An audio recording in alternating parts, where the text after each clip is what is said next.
And we are live here, and we're not live, but recording live. Uh, and today we have short fiction side hustle number 14, featuring the story "GILDEN-FIRE" from the collection "Daughter of Regals and Other Tales" by Stephen R. Donaldson. And with me today, I have my friends Vasha from Reading by the Rainy Mountain and Alex from Books with Banks. And thank you guys so much for coming on in this 14th episode.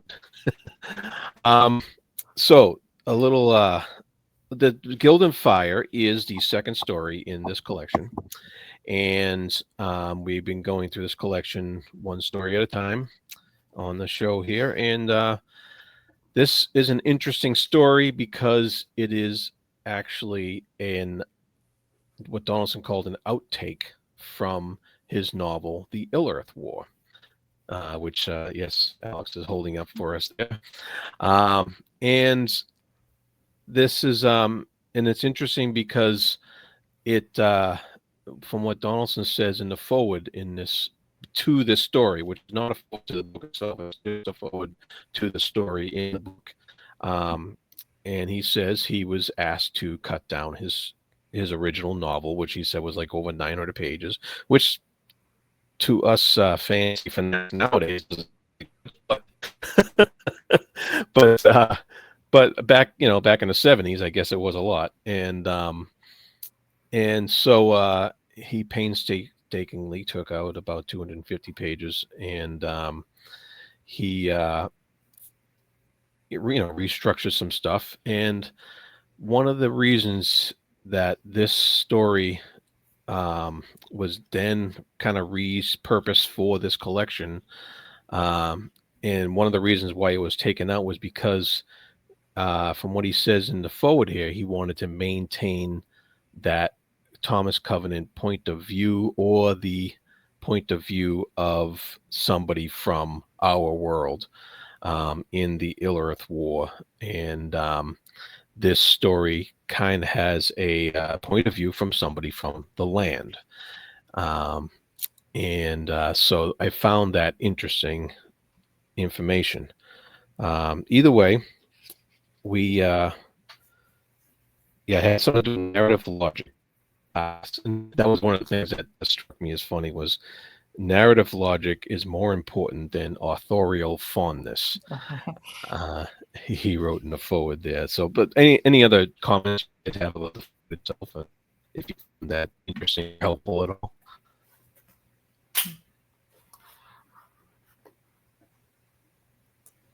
I guess something that I really liked about the foreword was how he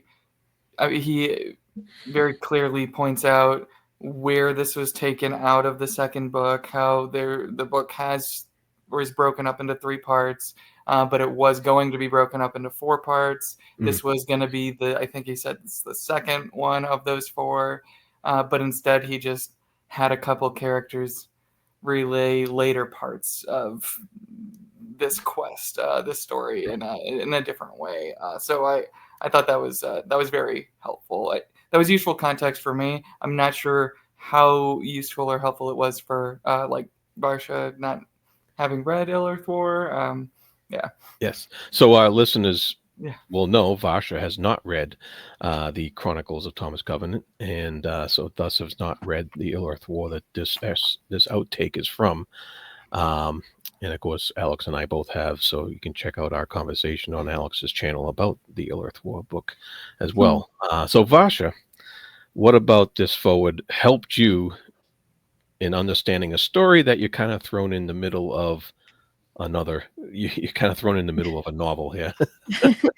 I I don't want to say like I don't think it helped me so much as sort of made me feel better about the fact that I'm gonna be reading the story before I read the Illearth War, because it basically seemed like an independent narrative of some characters that maybe you're familiar with, but I'm meeting for the first time, and that it's a bit of a side quest that makes up this short story, and so it felt to me like it would be contained, and I thought we'd be getting to the end of the quest, but I guess not. So don't even know how this turns out. So really it didn't spoil anything for me. So it made me feel better about, okay, maybe, it's fine that, not that I care too much about spoilers, as Jared knows, but uh, but the it helped to know that I'm not like reading a major part of the story that will tell me about everything in, and Mhm. it's the second book of the first series, right? Not the second series. Okay. So like it will spoil like book 1 and maybe halfway through book 2 for me, maybe, but it didn't. So That's good. That's good. So, getting into the story itself. So Vashi, since you had never read the books, what did you think about the story itself? You're better in Donaldson's short story reader, uh, but what did you think about Gilden-Fire with all this taken into context? um yeah, it was interesting. So I loved the opening, um because of the way the horse creatures are described. What are they? Raheen? I feel like there's one more syllable there that I'm missing, but um, Ranyan. Ranyan, That's how yeah, I say it. I'm not sure if that's right. okay, that works. So the Ranyan, the way they are described as Ra's own horses, and like how they flow through the land as if they are a part of it. I loved that opening. I think I want to say writing wise, like in terms of the quality of the prose, if you will, this might be in like among the best of all the short stories we've read so far for me. Like it's so poetic. I feel like he's guessing that maybe he's carried over some of his like novel writing into this short story, whereas the other short stories I think are like, I mean, don't get me wrong, there have been like many parts that I wanted to highlight in all of the short stories that we've read, but it's still, I feel like this one maybe had the most poetic paragraphs and sentences. um there were many things didn't that I didn't understand or like didn't um get, but I don't think it was much worse than the other short stories in that sense. Like, for instance, I don't know what the heck the corruption is. And then I don't know where sea reaches. There's a lot of descriptions of geography that I didn't understand. But that, I don't think any of that took away from the main experience of the story for me, if that makes sense. Oh, that's good. That's good to know. And so, Alex, someone who's read the Illearth War, what would your overall impressions of this outtake, basically? So I guess I have two major sort of immediate takeaways. Number one, in Illearth War, when we're briefly introduced to the character Hiram, son of Hul, I love that character, but then he goes off with this group, and it's not really a group that we get to follow. And we hear about him secondhand, third hand, and what happens in later parts of their quest. But yeah, really, I was so happy to spend more time with him specifically. I was also very surprised because despite how helpful the forward was, I still wasn't sure if we were going to catch up with some of those kind of later episodes or those later moments that we're retold about in the series. And really, this kind of just feels like the first part of their adventure, and then the first time you hear anything about their adventure in the novel, that's kind of like the second crisis that happens, and then the third or the second time you hear about anything in Illearth War about these characters, that's someone telling about sort of the conclusion of that quest. And so yeah, I wasn't sure if we were going to just see the more like direct their perspective throughout the entire thing. But pretty soon, when I was like 15, 20 pages or so in, and we still hadn't left, or we still hadn't left Stonereach, and we were getting a lot of this backstory on the Bloodguard. Yes. I was like, okay, so clearly we're probably not going to have the page time to actually see everything out or like get through everything. But I was still really excited to see this piece that we had missed or that we don't have. Yeah. Yeah, I found that interesting. The you got some history of the Bloodguard, which I don't think was touched upon in a novel at this time, No. uh, Yeah. and so that was interesting. And yeah, and you got a little bit of their relationship with the lords some manner.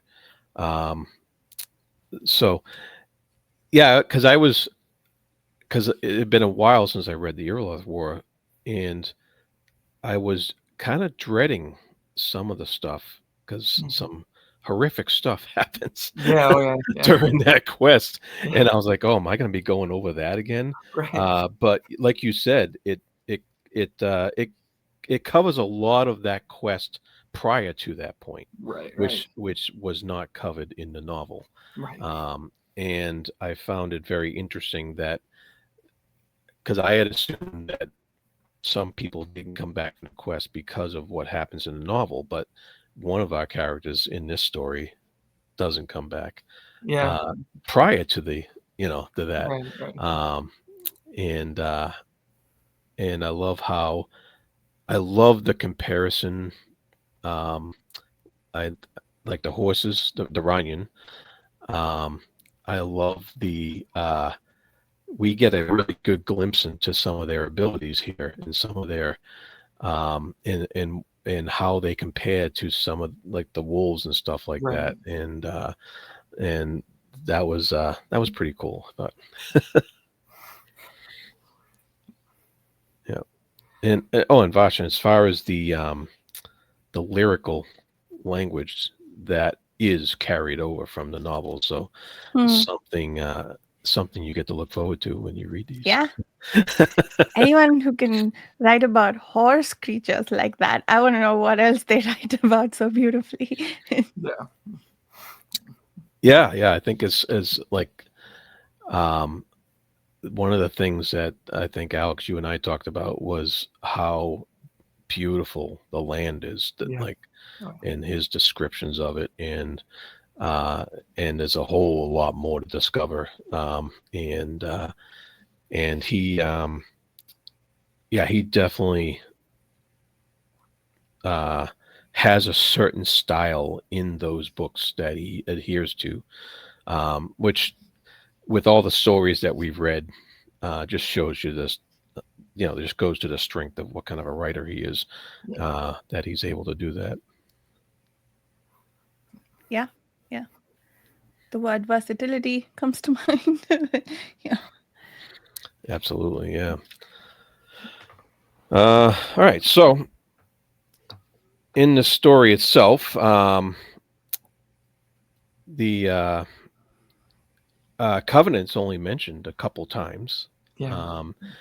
Just basically that he refused to go on this mission, wanted to go somewhere else.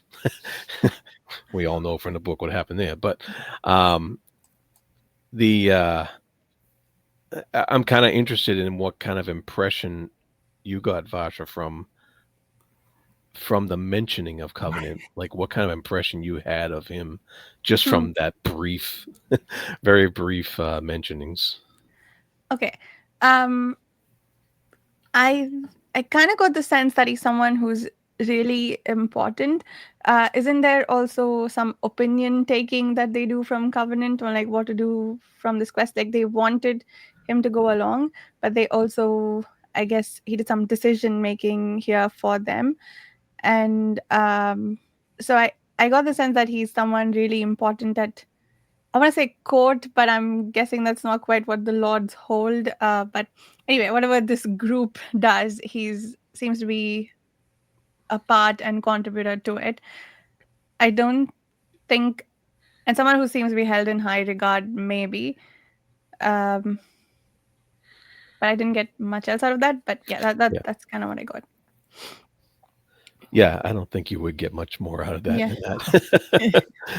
And I think it's kind of interesting that because with the trilogy we're so focused in and so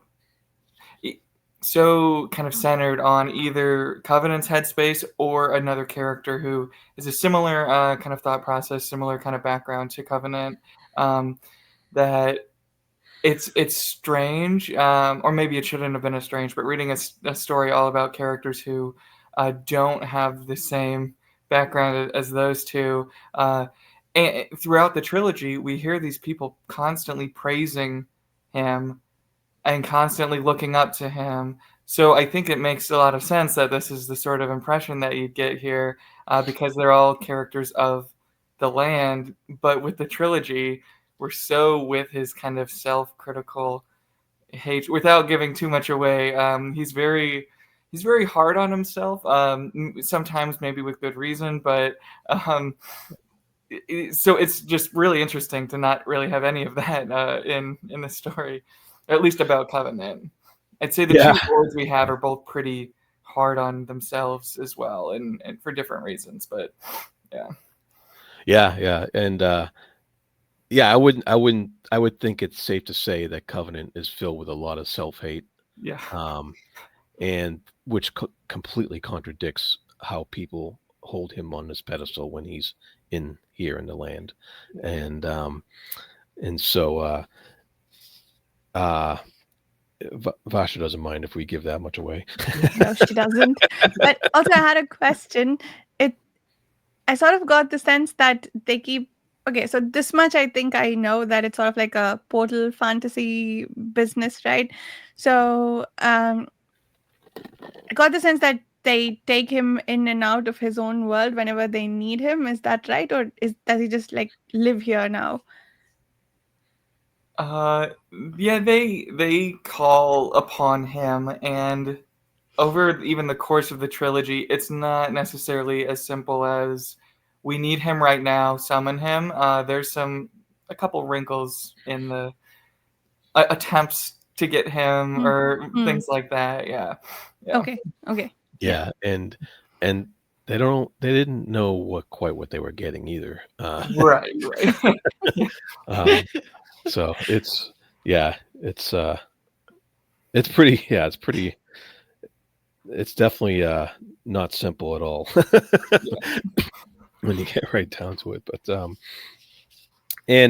so and it's interesting you pointed out corruption. Corruption was mustering war against the council, and corruption is, of course, I don't think Lord Fowl was mentioned in this story. He was just called corruption.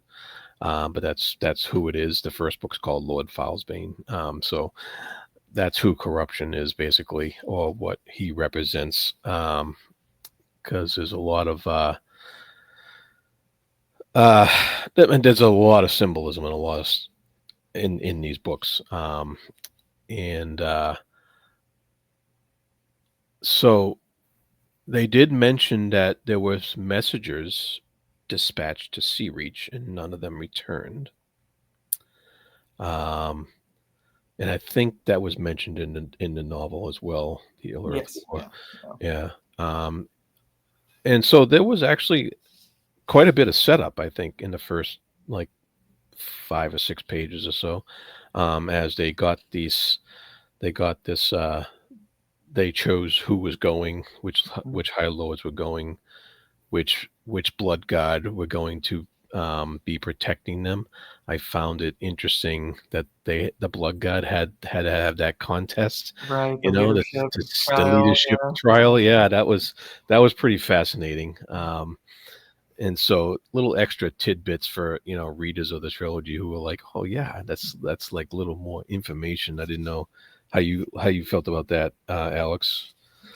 Yeah, no, I love that, but I think even more than just, I guess, seeing him, Korik, is that his Korik, name? yeah. Korik, Yeah.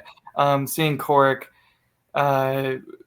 best all of these people he's leading, but then he's a little winded at the end and trying to kind of hide that. But I even more than the actual contest, I like this sort of build up to it and his sort of thought process about why this is a thing that we have to do, and the sort of like it's like they lost faith in their lords after what Kevin did, and you always get the sense that there's some sort of tension there. Like there's this unfailing loyalty and devotion because of this vow, but there is some weird sort of tension. Like they don't necessarily see the land in quite the same like glowing terms, and like they're not necessarily in love with it quite as much as the lords and a lot of the other people are.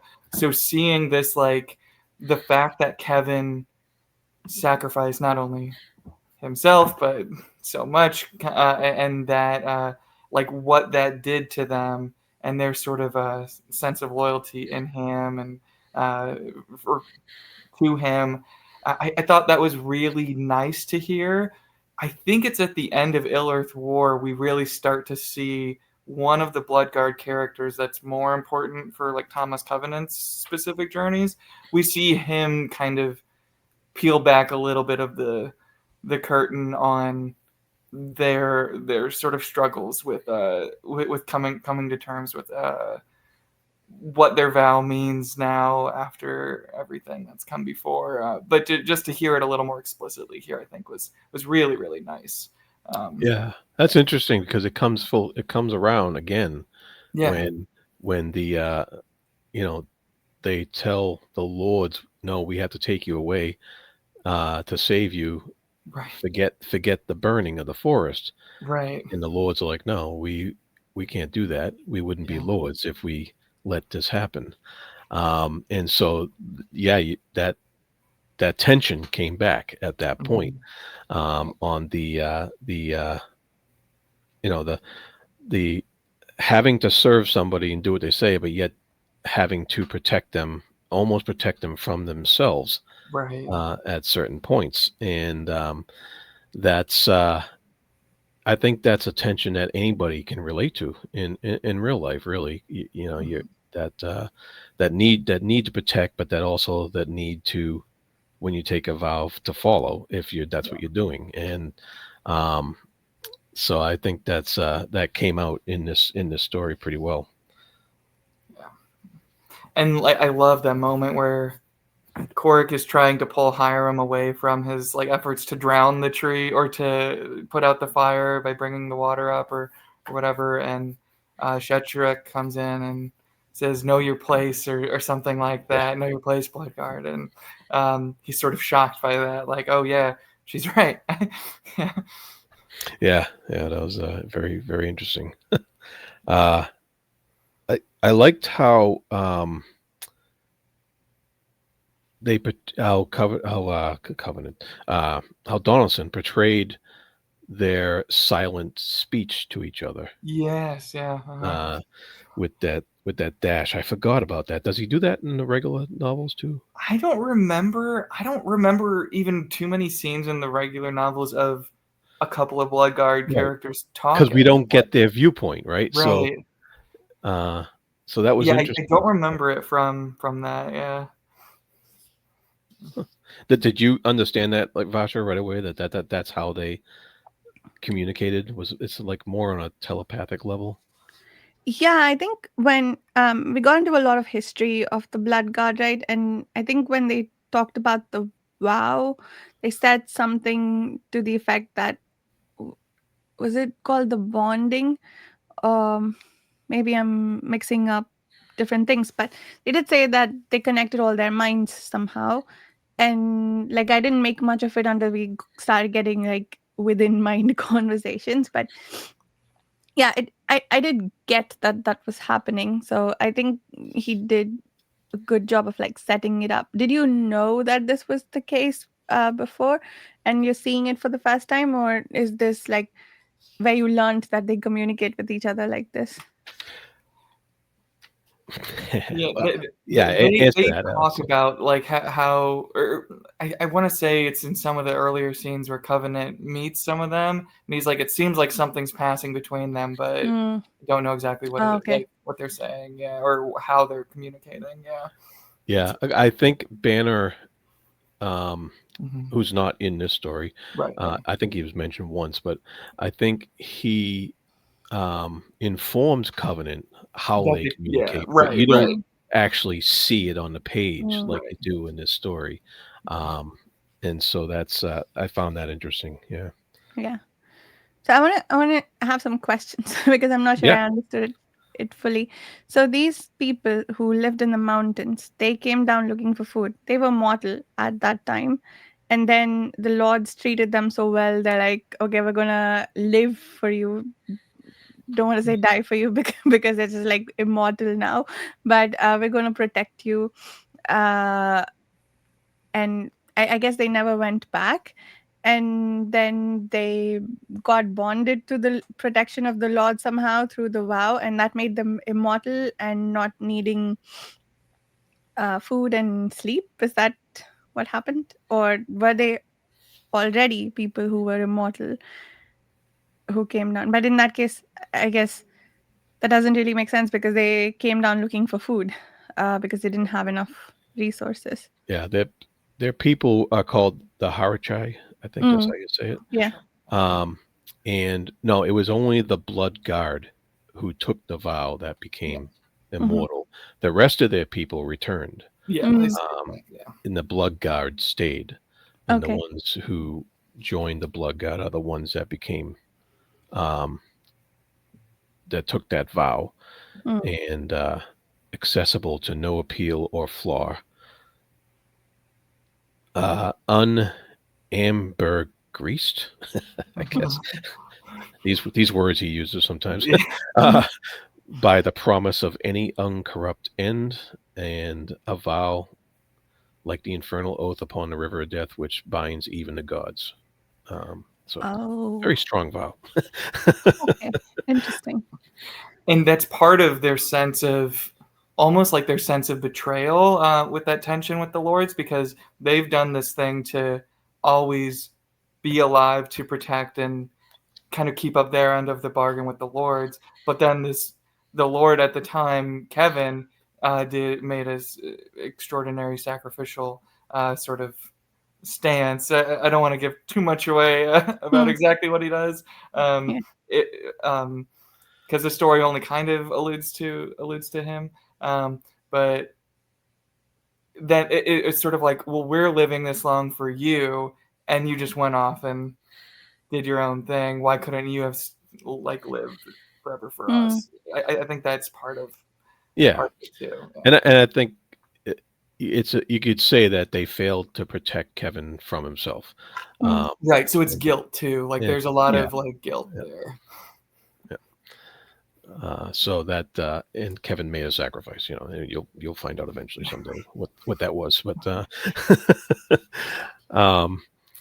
and you mentioned the Vashi. You mentioned like you didn't know where the places were and stuff like that. And so I got a little map here that that I dug up. And yeah, I'll show it here. So this right here is the forest that they were in, the Grimmador forest. This little section right here, and this is Revelstone, where they came from. So they traveled traveled through the forest, and I think they were heading towards. They wanted to go to Sea Reach, right? Way Yeah. over Right. here. And Coercree or however you say the city all the Yeah. way on the coast, that's Yeah. basically like Revelstone's the start point of their journey. Yeah. And that's going to be the end point. That's But going to be the end. So this story only covers where they get to through the forest, and Mm. that's it. The rest of the story you would find out in the Illearth War Okay. through somebody relating the story, not yeah. because through secondhand. Yeah. Um, So but I Donaldson mentioned that in the foreword. So Is it as detailed, the recounting of the quest, as the story was, or is it like a few paragraphs and that's it? Oh no, it's pretty It's extensive. pretty I think. detailed, Mm. yeah. Okay. Yeah. Those are some of the longer chapters, Mm. and especially because there is sort of like every now and then there's breaks for the characters listening to the story being recounted, a little bit of analysis, and then we're back Okay. into Mm. whatever they're being told. So, Okay. yeah. Yeah. So just imagine if you got this little bit of beautiful description in here. Just Yes. imagine what you're going to get for the rest of it. Trust me, it's Okay. amazing. Okay. Sold. Magic Kingdom for sale. Sold. So yeah, that was a cool map I found. Yeah. No, it is. Because the one in the book is like in black and white, and it's Yeah. Oh. like And it's a looks little more- hard to make a little some more stuff. hand drawn and stuff. Yeah, but yes, yeah, that was. And so to bring up that point about once again about that vow, the Kevin's betrayal, that which they look at as a betrayal, showed them how to doubt, and then they added that caveat to their vow to preserve the lords from self-destruction. So that was stated in this story, and I like how so I like how this story really emphasizes their dilemma, with their own vow. Yeah. And I like that the only reason they're not, carrying Lord Hiram themselves despite his ineptness on that horse was like, we'll trust the horse. It knows what it's doing. The Lord might not, but the horse we'll trust. Yeah. Yeah, no, I love that. The whole time they're getting closer and closer to the forest, they're like, "Ooh, is he gonna be able to make it through? I don't know. I guess we'll see." Yeah, and they can sort of gossip because they Yeah. they can talk behind his back. Yeah, And they're all being like, I don't know, I read it as bravado. I don't know if it is actually if what their capabilities are. Like, I'll be there to catch him when he falls. I'll be right there to catch him. yeah. Yeah. They have pretty astounding capabilities, so I think they meant it. Yeah. And let's see here. So the like I said before, there was a lot of like setup and exposition in the beginning, especially with the explaining of the Bloodguard's history and the Lord's setup. But towards the end of the story, I found it quite exciting. With the wolves closing in and the horses racing and the whole jump over the gap, over the chasm there, and I found that all very, very thrilling stuff towards the end. I don't know if you guys felt the same, because like once I couldn't put it down once we got to those exciting parts. The jump across the ravine was an absolute edge of the seat moment, and I felt like I was holding my breath to find out what the heck happened to Lord Hiram, because everyone else, like months have passed, how are we saying it? Rainian made it across. We know they were all going to make it. The only wild card was Lord Hiram. So it's like I was waiting with all of the Bloodguard to see whether he made it. And he did. Like, I cheered a little bit, I won't lie, when he did. He was unconscious. But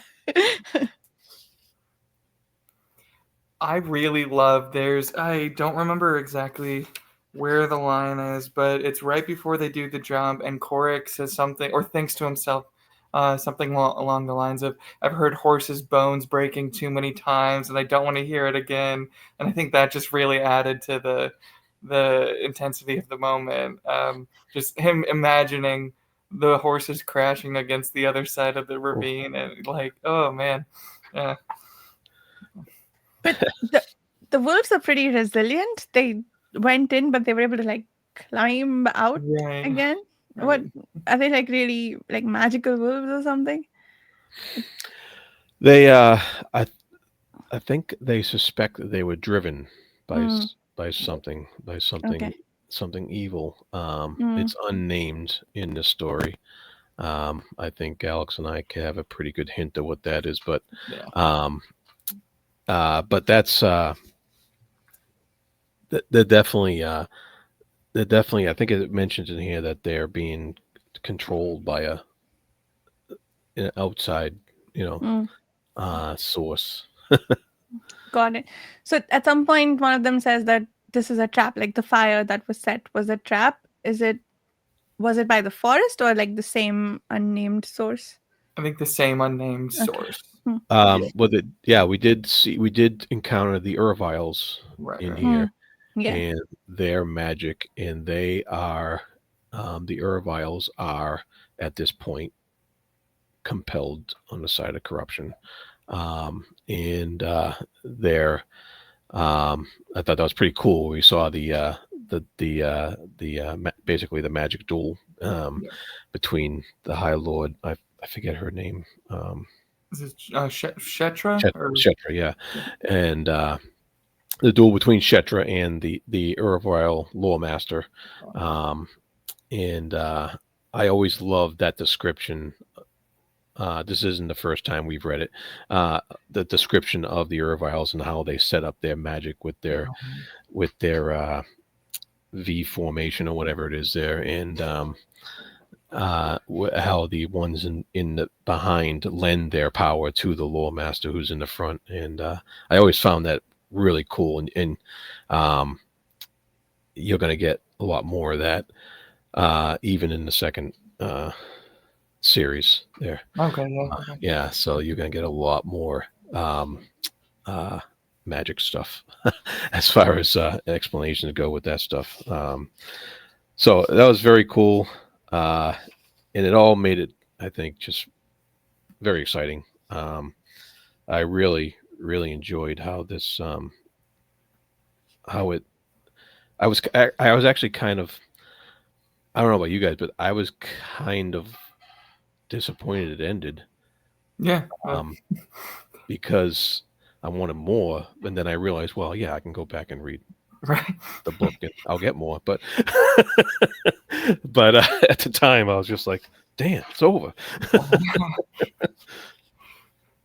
Yeah, it didn't.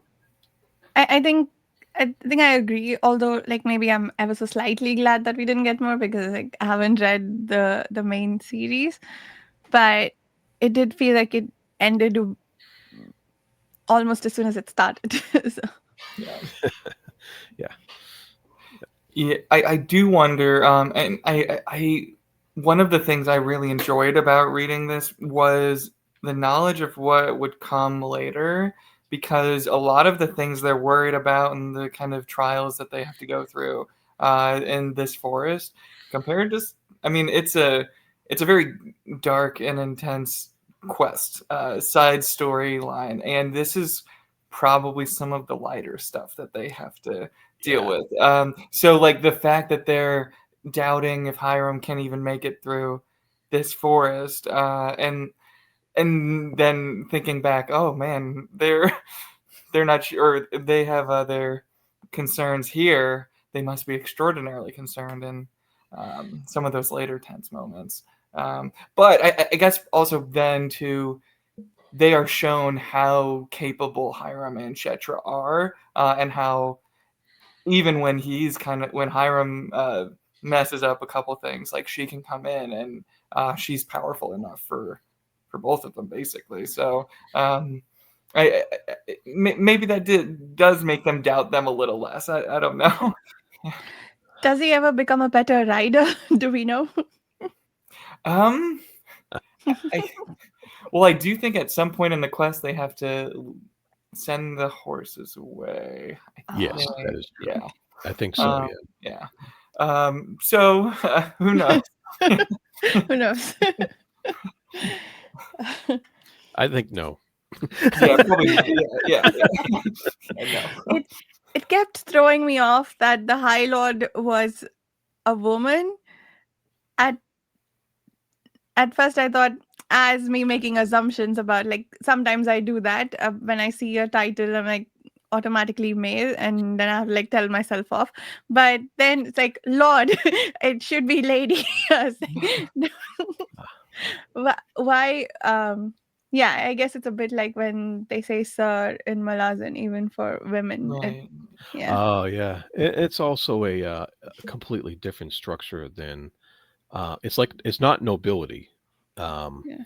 that these people are serving the land Hmm. in Revelstone. It's more.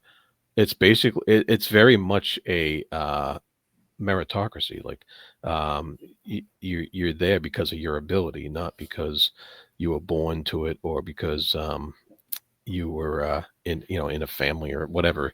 Uh-huh. It's not inherited. And so that's interesting that you pointed it out because they're called high lords because of their service to the land, not because of Hmm. any uh, type of. There's no. Yeah, it's definitely it's a unique structure of that Donaldson has for Yeah. this land, um, which that ties into Covenant and his whole character too. So Hmm. it's hard to explain it Okay. without delving into the whole purpose of the trilogy. But All How right. but sort of Noted. influential he is in this world by yeah, his deeds or misdeeds. Yeah. yeah. Hmm. So, but that's interesting that you pointed that out. Yeah. And all the lords can do magic. Is that the Yes. case, or Yes. is it okay?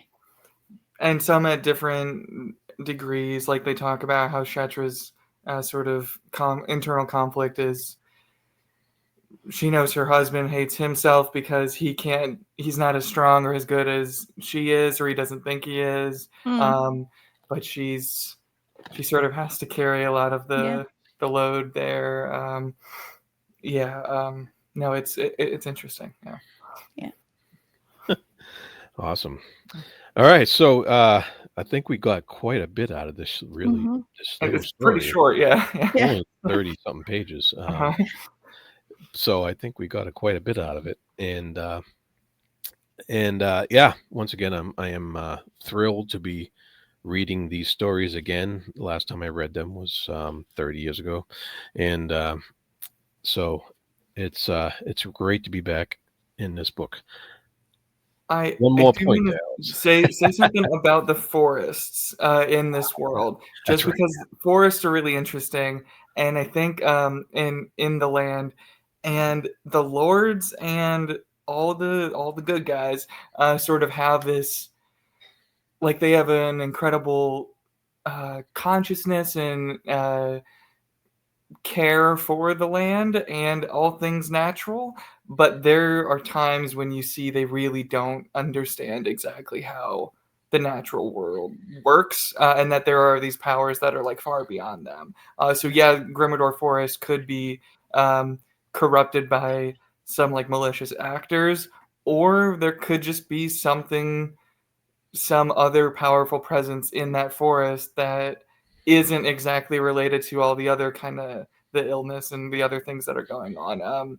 There's one forest they go to a couple times, or once in the first book and once in the third book, and then there's this forest that plays a super important role at the end of book 2, Illearth War, which is interesting, thinking that this story was cut out of Illearth War. Someone mentioned something about like, could a forestall have come to this forest, and then they don't explain what that is in the Yeah, story. right. But then at the end of Illearth War, we see a lot more what it means to have a forestall in one of these forests, and kind of how that's like that force and that power, or that sort of natural but magical part of the land, is it's sort of disconnected from this good versus evil conflict. So yeah, I liked getting to see more specifically this forest that we hadn't seen too much of before, and just yeah, just the power and mystery and kind of how scary the forests are. I don't know how you both Yeah. felt about that. No, excellent point. Excellent point. Yeah, I don't know how. Yeah, I forgot that they did mention a forest owl, or that it could be. Yeah, they say, "Oh, could it be a Yeah, forest owl is making it feel this weird?" And they're like, "No, probably not here." yeah. But then they drop it. Yeah. Yeah, I love a good sentient forest, so I was enjoying reading about this one. You say there are more. Stop selling those books to me already. Never. uh, Yeah, one of my favorite things in the first book is one character keeps getting like all these green moss stains all over his clothes, and no one else is when they're going through a forest, and he's complaining because he's like, "Why is it just me?" So stuff like that is like there's some humor there too. Nice. that's funny. Uh, yeah. Yeah. Cool. All right. Sorry, yeah, I didn't want to go off on it. Yeah. No, that's great. And that's a great point about the forest, because they are extremely important to the whole narrative. And so, Vash, any last thoughts on this story? Not really. Really enjoyed it. Looking forward more than ever to when I eventually start the Thomas Covenant books, which will hopefully be in a few months. Oh, cool. Nice. Yeah. Nice. And any other last thoughts, Alex? No. I'm just looking forward to more of the short stories. Yeah. Yeah. Cool. Yeah, I've loved the two we've read so far. Yeah, or that I've joined you guys for so far. So, yeah. Awesome. Yeah. So next month we'll be reading a story called Mythological Beast, and it's another short one. Okay. It's only about 20 pages or so. So hopefully, we'll be able to schedule that sometime next month and continue on from there. So thank you guys for joining me once again. And there'll be links to your channels down below. And this is it for Short Fiction Side Hustle number 14, GILDEN-FIRE. And as I always say, be good to each other. And thank you. Thanks for having us.